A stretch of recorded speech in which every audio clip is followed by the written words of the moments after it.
우리는 윤석열 대통령에게 중대 결단을 요구하고 있습니다. 검찰총장 출신으로 정의와 법의 준수를 강조해온 대통령이 이러한 부정 의혹에 대해서 침묵하는 것은 국민에 대한 신뢰를 저버리는 행위가 될 것입니다. 선거는 민주주의의 근간, 공정하고 투명한 선거는 사회 정의의 시작점입니다. 현재 대한민국에서는 법의 지배와 사법 시스템에 대한 신뢰가 흔들리고 위협받고 있습니다. 이번 총선 결과에 대한 분노와 함께 이해할 수 없는 안타까움을 함께 느낍니다. 이번 선거 기간 동안 저를 믿고 뜨거운 열정을 보여주신 여러분께 깊은 책임감을 느끼면서 진심으로 사과드립니다. 저는 과반 의석을 차지할 수 있다는 믿음이 있었습니다. 그러나 결과는 무참하게 무너졌고 지금 300명이 넘는 구독자분들이 저희 채널을 떠났습니다. 시청자 여러분 반갑습니다. 소중한 시간을 함께해서 대단히 감사드립니다. 구독, 좋아요, 알림 설정은 저에게 큰 힘이 되고 있습니다. 4월 11일 목요일입니다. 제가 이번 총선을 전망하는 데 있어서 기본 조건이 있었습니다. 여러 번 강조해 왔듯이 6070 세대의 투표율이 이번 총선 승패를 결정할 것이다. 그리고 부정선거를 차단해야 한다. 이 두 가지 가정을 기본으로 해서 여론조사 297개를 분석한 결과를 토대로 전망했습니다.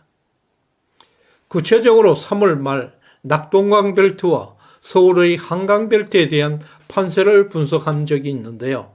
특히 낙동강벨트 10곳 중 5곳이 위험하다는 분위기 속에서도 낙동강벨트는 이상이 없다라는 결론을 내렸습니다. 또한 한강벨트의 어려움을 선동하고 있는 언론에 맞서서 한강벨트 역시 문제가 없다는 분석 영상을 제공했습니다. 지금 개표한 결과 이들 두 벨트에서 국민의힘은 압승해서 저희 분석은 정확하게 적중했습니다. 그리고 수원정은 이념 성향에서 수원에서 가장 편향되어 있기 때문에 이 지역에서 막말 후보와 대결한 이수정 후보의 고전을 예측했습니다. 그리고 서울 종로, 중성동갑에서도 최재형, 윤희숙 후보는 6070 지지율을 회복하지 못한다면 어려울 것이라는 판세를 예측한 바 있습니다. 그리고 도봉울 역시 전통적인 좌파 지역임에도 불구하고 김재섭 후보가 당선될 가능성이 있다고 언급했습니다. 그러나 인천 계양에 대해서는 최대 격전지인 만큼 그 중요성을 인식하고 약간의 국뽕을 가미해서 분석한 것을 고백합니다. 개표 결과와 비교해서 저희 지역별 판세 분석은 매우 정확했다고 할 수 있습니다. 이러한 전망은 모두 여론조사에 나오는 데이터에 기반한 것들이었습니다. 그 결과 여러 가지 객관적인 예측이 가능할 수 있었고 이번에 축적되어 있는 데이터베이스는 향후 선거 예측에 강력한 도구가 될 것이라 확신합니다. 그럼에도 불구하고 총선 140석 이상을 예측한 것은 잘못된 점에서 다시 한번 사죄드립니다. 시청자 여러분께 여기서 중요한 사실 하나를 명확히 해두고자 합니다. 소위 엄문어라고 알려지고 있는 엄경련 씨의 시대정신연구소 소장을 잘 알고 있을 것입니다.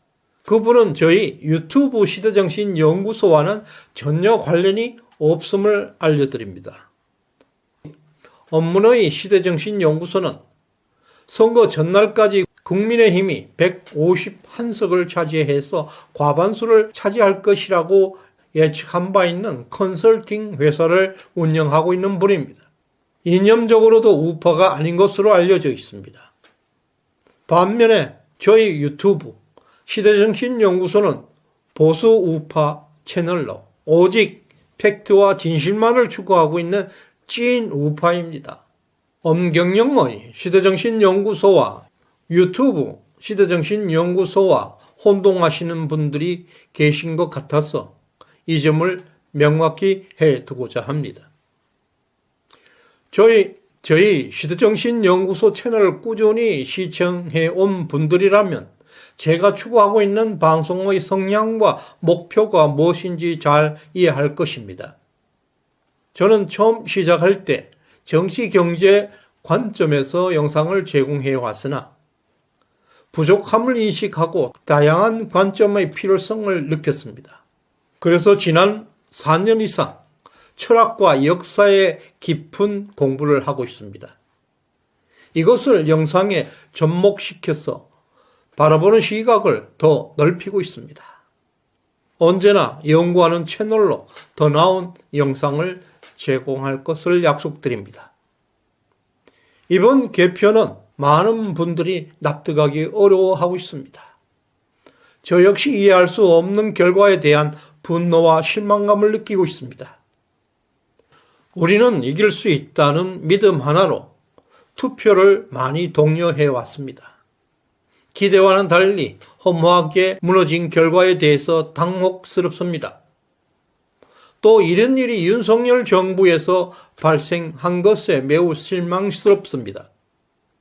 행정안전부 이상민 장관, 부정선거를 걱정하지 않아도 된다는 말에 이번만큼은 부정선거를 차단해 줄 것이라는 믿음도 갖고 있었습니다. 경찰까지 대거 동원할 것이고 철저하게 관리하겠다는 이 장관의 발언에 조금은 신뢰를 가지기도 했습니다. 그러나 선거 일주일 전에 공포된 리얼미터 여론조사는 부정선거 가능성을 암시하고 있음을 확신했습니다. 즉각 부정선거를 경고하는 99.99% 부정선거 감행한다는 제목의 영상을 방송했습니다. 이 영상을 보시면 선관위와 행정안전부에게 각성을 촉구하는 경고의 목적을 가지고 있다는 것을 알 수 있을 것입니다. 하지만 저희 시대정신연구소 채널은 이미 경고를 받은 전력이 있기 때문에 부정선거 문제를 격렬하게 다루는 데는 한계가 있습니다. 최근 부정선거를 다루는 많은 우파 유튜브 채널들이 경고를 많이 받았다고 합니다. 선관위는 의도적으로 우파 유튜버들이 소극적일 수밖에 없는 상황으로 몰아가고 있습니다. 이런 분위기 속에서도 선거 기간 동안 조회수까지 감소하는 이상한 현상까지 경험했습니다. 설상가상으로 이번 총선에서 우리 진영의 유튜버들이 내부 분열이 극심하게 일어났습니다. 선거 기간임에도 불구하고 정부와 여당에 대한 비판이 많았습니다. 이 과정에서 우리 진영은 결속력이 약해진 것도 사실입니다. 저 역시 선거 초반 한동훈 위원장의 이념 성향에 대한 많은 문제점, 비판적인 문제를 취한 적이 있습니다. MBC가 가짜 선동을 주도하는 이러한 상황 속에서 우리 우파 유튜버들은 가짜 선동을 방하는 역할을 하지 못하고 좌파들의 먹잇감으로 이용되기도 했습니다. 이러한 분열과 내부 총질의 결과는 70대 이상의 유권자들의 투표율의 저조로 이어지게 되었습니다. 저는 이번 선거에서 6070의 투표율이 총선 승부를 결정하게 된다는 것을 수차례에 걸쳐서 강조해 왔습니다. 결국 70대 투표율 감소는 참패 원인 중에 하나가 되고 말았습니다. 우파의 강점 중에 하나는 바로 다양성에 있습니다. 다른 문화, 다른 환경, 다양한 사람들이 모여서 그들의 자유와 경쟁을 통해서 최고의 개성을 만들어내고 있기 때문입니다. 그러나 이러한 다양성은 서로 충돌하게 됩니다. 충돌하는 다양성을 어떻게 하든 하나의 통일성으로 승화시키는 것이 바로 그것이 진정한 리더십입니다.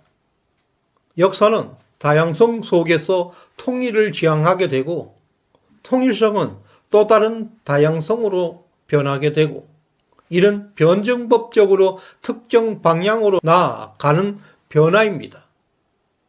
이번 총선을 통해서 국민의힘에서 반성해야 할 중요한 문제점이 발견되었습니다. 너무나 다양성을 강조한 나머지 좌파 이념과 가치를 포용했습니다. 중도층을 확보하려는 목적이었다고 합니다.